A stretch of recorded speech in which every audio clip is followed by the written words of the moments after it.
Fan speed, I think. Yeah, Fan. maybe.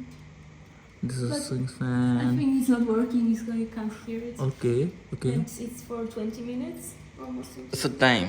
Yeah. Hey guys, welcome back to channel. आज की blog की शुरुआत हुई दोपहर के 1 बजे। मेरा नाम है विवेक, मैं हूँ इंडिया से और अभी इटली में स्टडीज़ कर रहा हूँ। फ़िलहाल अभी की बात करूँ तो मैं जा रहा हूँ अभी लंच करने के लिए। ये रहा लाज़ानिया जो कि कल मैं एयरपोर्ट से लाया था, और ये वेजीज़ है, वेजिटेबल्स है, बॉइल्ड वेजिटेबल। तो अभी नीचे चलेंगे किचन में और वहाँ ओवन में इसे गर्म करेंगे और उसके बाद खाएंगे। और फिलहाल मैं सुबह से स्टडी कर रहा था, तो कुछ टॉपिक्स हैं जो कि मैं नहीं समझ में आ रहे, लाइक बहुत ही डाउटफुल है। तो उसके लिए मैंने प्रोफेसर को मेल किया है, तो मैं इंतज़ार कर रहा हूँ प्रोफेसर के रिप्लाई का। उसके बाद फिर उसको रिवाइज़ करेंगे, या फिर प्रोफेसर का मेल लेट आएगा तो अपने फ्रेंड्स लोग से पूछेंगे, अगर किसी को उसका सॉल्यूशन पता होगा तो वो देखेंगे। चलिए फ़िलहाल हैप्पी कराते हैं, उसके बाद बाकी बातें करते हैं। फ्रेंड्स, अभी मैंने ना इसको 15 मिनट सेट करके इसमें डाला हुआ था, इस वाले ओवन में। पर आई डोंट नो क्या हुआ कि मैंने प्लेट में डाला था, बट नॉर्मली 10 से 12 मिनट में कंप्लीट हो जाता है, बट इसमें 15 मिनट सेट गलत नहीं हुआ। तो अब हम इसमें डाल रहे हैं। So you know how to use it, so just open it and so actually अभी हमें पता नहीं था, हम ये ट्राई कर रहे हैं। इसको प्री हीट करना होता है। या correct, okay. So 190 degree, or what is this the temperature, right? 190 degree Yeah. temperature. And what about this? What is this? Fan speed, I think. Yeah, Fan. maybe. This is But swing I fan. think it's not working, so you can't hear it. Okay, okay. And it's for 20 minutes, almost. It's a time. Yeah.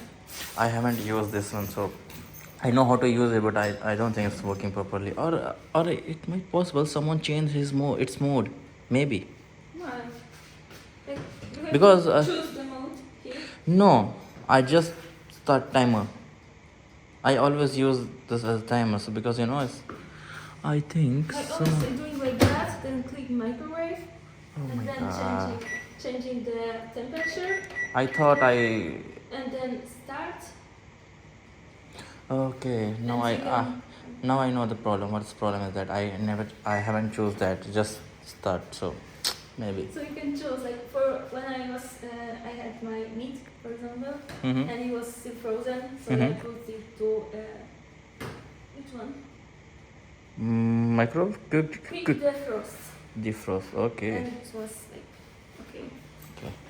I learned something new from you.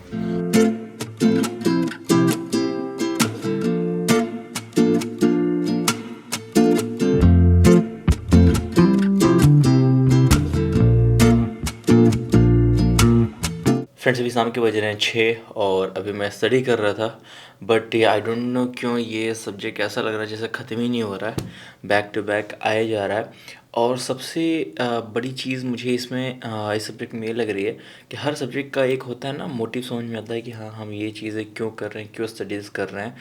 But इस subject का अभी तक मुझे समझ नहीं आया है।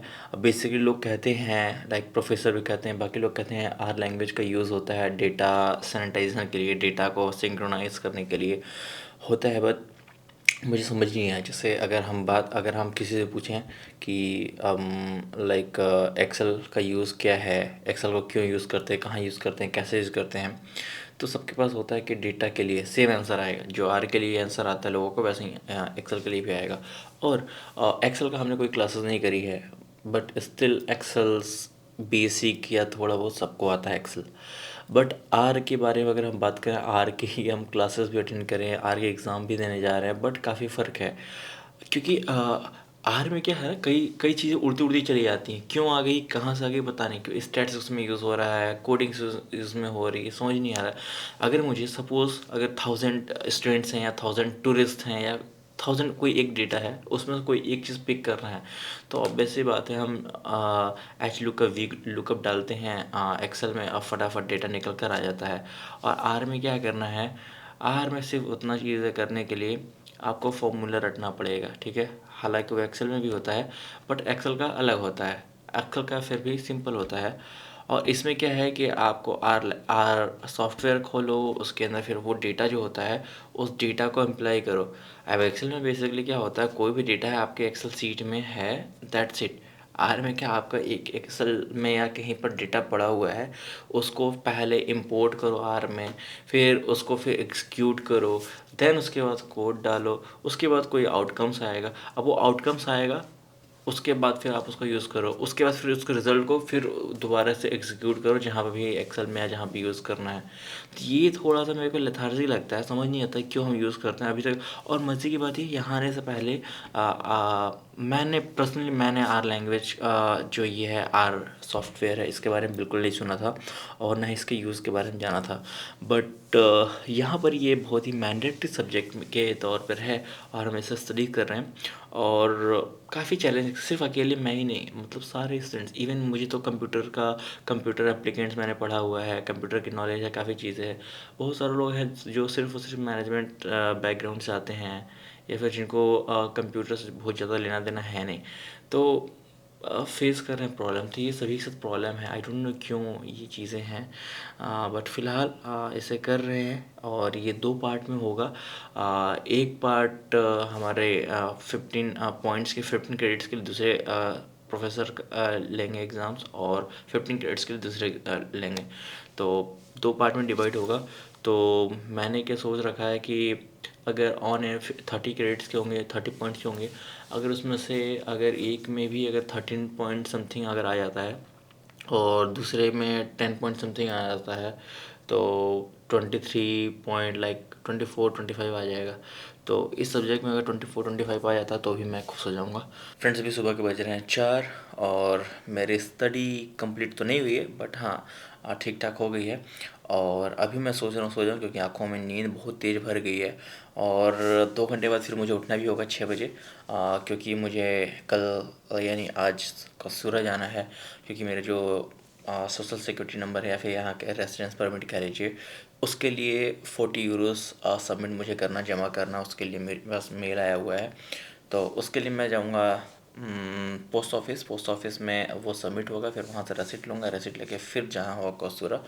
तो ये कुछ करना है और ये बड़ा ही गंदा लग रहा है कि मतलब एग्ज़ाम के टाइम में ये सब चीज़ें करना पड़ रहा, और ये लास्ट डेट है, अगर नहीं करूँगा तो फिर ये प्रॉब्लम हो जाएगा। तो चलिए सोते हैं, फिर 2 घंटे बाद उठना ही है। तो देखते हैं कैसे कैसे मैनेज करेंगे कि रात 10 से 2 घंटे सोकर फिर कैसा चलेगा। और वैसे ये ठीक भी रहेगा, क्योंकि अगर 2 घंटे ही सोऊंगा तो शाम में 7 बजे 8 बजे के आसपास सो जाऊंगा, तो अगले दिन नींद जल्दी खुल जाएगी। तो चलिए ठीक ही रहता है हर चीज़, जो भी होता है हर चीज़ के पीछे। तो चलिए इस ब्लॉग यहीं तक रखते हैं, मिलते हैं नेक्स्ट ब्लॉग में। तब तक टेक केयर, बाय बाय, जय हिंद, जय श्री राम, हर हर महादेव। फ्रेंड्स, आज देखिए सुबह सुबह ही बारिश हो गई है बाहर में, ये सारी दुनिया सोई है और अभी मैं सोने की प्लानिंग कर रहा हूँ। थोड़ा सा करता हूँ, इसे दिखाता हूँ, ये देखिए कल पूरी हवा चल रही दिन भर और आज सुबह सुबह बारिश हो गई। आज मुझे अपने इस सीमेंट में पानी डालना पड़ेगा, ये देखिए काफ़ी फैल रहा। और इसमें ये जो पतली पतली पत्तियाँ दिख रही है ना, इसमें बेसिकली मैंने वो चिया सीड्स होते हैं, मैं एक दिन भूल गया था पीना, भिगा कर रखा था, तो हल्की सी स्मेल आ रही थी, मैंने इसमें डाल दिया, वो जमने लग गया है। तो मैं उसको उखाड़ नहीं रहा हूँ, देखता हूँ कैसा होता है, बड़ा होकर थोड़ा बड़ा होएगा तो। बाकी देखिए सुबह सुबह कैसा लग रहा है, मस्त।